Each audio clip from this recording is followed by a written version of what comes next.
One of the hardest lessons that an empath will ever learn in their lifetime is that not everybody values empathy for the gift that it is. Some people can appreciate it, and some people are healed by it, and some people simply know how to use empathy against you. Empathy without boundaries, discernment, consent, and responsibility can make you one of the most exploitable persons because of your big heart. So if you have ever walked away from a conversation and you felt guilty or responsible, emotionally drained, and you feel like you need to fix somebody else's problems and rescue them from their life, there is a good chance you are experiencing what I am about to explain. If you identify as an empath or somebody who emotionally overfunctions, this is for you.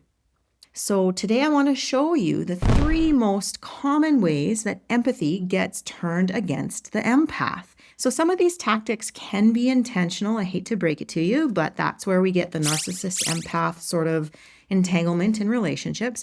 But many of these are actually often really unconscious, and they are coping mechanisms that people picked up along the way from relational trauma and so on. So regardless of intent, the outcome is often the same. You end up carrying emotional weight that never belonged to you. This is where things can be flipped against you, and that is why these tactics work all the time on empaths without boundaries and consent and self-awareness and responsibility. Manipulation isn't always about controlling someone through fear. Sometimes it's about controlling someone through their compassion.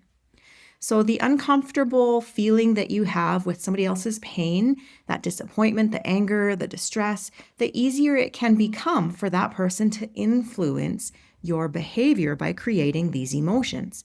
So this is the hidden danger of empathy or overfunctioning or being emotionally sensitive until you learn what is actually happening underneath the surface. Let's get into the 3 ways empathy can be weaponized against you. Number 1 is guilt manipulation. So the empath's greatest vulnerability is often their conscience, their compassion. So a manipulative person, which by the way, let's reframe that, a person seeking to meet their needs with tools or coping skills that aren't quite the best, right, is going to learn that if they can make you feel responsible for their emotions, their disappointment, their suffering, or some type of outcome, they can influence your behavior. So they want to trigger your guilt. They want to guilt trip you into taking on that responsibility and accountability for what they are experiencing. You could hear things like, after everything I did for you, maybe you've heard things like, well, I guess I'll just handle it by myself then. Or maybe I didn't expect that from you. Or here's a favorite, I really expected better from you. And the last one, maybe just to kind of give you an idea of guilt tripping the empath, is you're the only one who ever understands. The goal is not understanding. The goal is leverage. These statements give leverage. They are a hook into your compassionate empath, big-hearted nature, and they get you on the hook, and then they have leverage to move that hook however they want, and here you are. So the empath can begin responding not really from a genuine empathy, but more from a discomfort or like a reflexive sort of nature. It can be instinctive to respond to guilt tripping. So you may not always feel like you're saying yes because you want to. You may feel like you're saying yes because the guilt and the fear of saying no feels more scary than the weight of saying yes.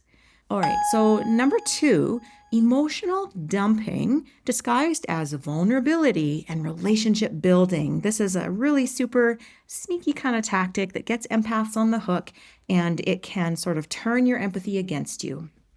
All right, so empaths often value emotional honesty. We sort of get rose-colored glasses on that everyone is sort of the same and values that honesty and that connection and that rapport and that relationship building. And that is not the case for everybody. So someone repeatedly unloads their problems, their crisis, their chaos, their frustrations, all onto you. That is the only time when they are calling you. You listen, you support, you validate, and you help them process, and you help them feel better, and you hang up the phone and you're like, wow, I did a really good job. They have done no emotional work for themselves. You have just done that for them. Nothing changes. A week later, you're on that same phone call, that same texting sort of stream, and it is the same process over and over. Why? Because people, when they do this, whether they are aware of this, whether they would admit it or not, are not seeking growth. They are seeking regulation, and they are using you to do it. They are using your nervous system as an emotional processing center. You're the empath. This is natural to you. You can do it. When they use you as an emotional processing center, they trauma dump and they crisis call, they are avoiding the responsibility and the accountability of processing their own emotions and taking responsible for their behavior, their direction forward in their life. The empath sometimes can mistake this emotional access for intimacy, and that is not really what it is. Being someone's emotional container is not the same as having a reciprocal relationship. Here's a question to test this sort of concept out. If you were to call that person when you were having a really bad day and you just needed to kind of vent, are they present? Can they hold space for you? Or do you somehow become an inconvenience? Do they find a way to cut the conversation short? That is not a reciprocal relationship, and that might be a clue, a yellow flag, that you have been being used for your empathic ability to problem solve and to handle emotional intensity, and they walk away feeling better, and you walk away with the emotional weight.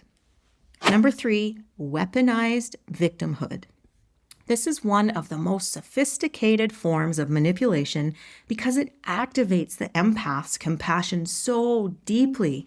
You care so much. Now, the person positions themselves as perpetually wounded, as chronically misunderstood, as unlucky and mistreated or incapable. The world is always against me. Why do I have such bad luck?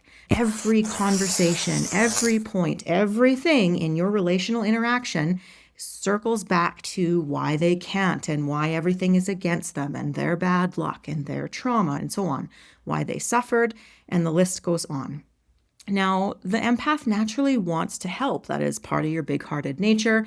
People say these things or they give you the story of things they probably actually have experienced and maybe some things that they haven't. That's a different conversation. But they give you the story and it activates your desire to care, to comfort, to nurture, to emotionally process, and to regulate.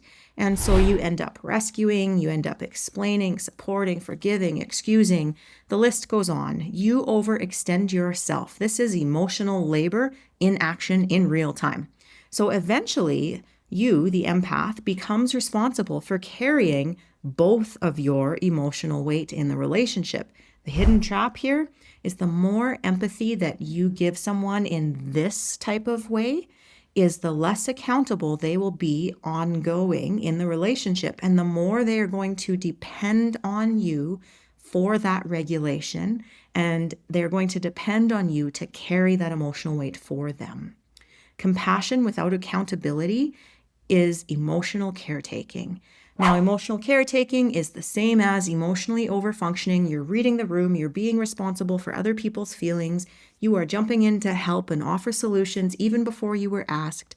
That is emotionally overfunctioning. And if this has been a gut punch for you, I am Chrissy, the emotional intelligence nurse. Head to the description where you will find a link to my emotional overfunctioning reset. It is a clarity tool that is going to give you the 5 ways that we emotionally overfunction and some of the ways that even these 3 tactics can be used against you and how to start turning that around to take your power back. Okay, so back to the topic at hand here. The core pattern. All 3 of these strategies have the same thing underneath. Your empathy becomes stronger than your boundaries and self-awareness to catch the boundary crossing in real time. So the more that empathy is triggered with one of these 3 tactics, the more your empathy gets kind of like robust and jumps into action, and you sort of lose awareness of it happening until after. And what happens after? You're burnt out, you feel resentful, you are exhausted, you have been accumulating emotional debt, and you are paying it from your health, your vitality, your own life, and it is not yours.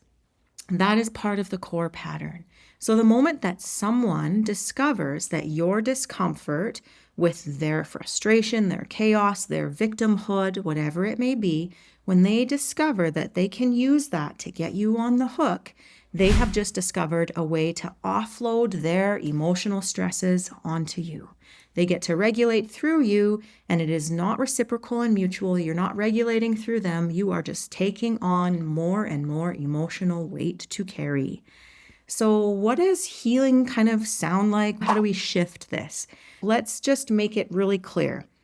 Healthy empathy sounds like I understand your feelings. I can really sense how much that is troubling you.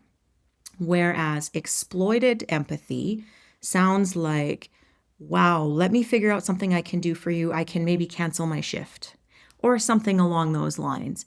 The difference between these two statements and these two ways of reacting or responding is either where you find out emotional freedom lives or you have emotional debt you are paying for and it isn't yours. I'm Chrissy, the Emotional Intelligence Nurse. I will see you around.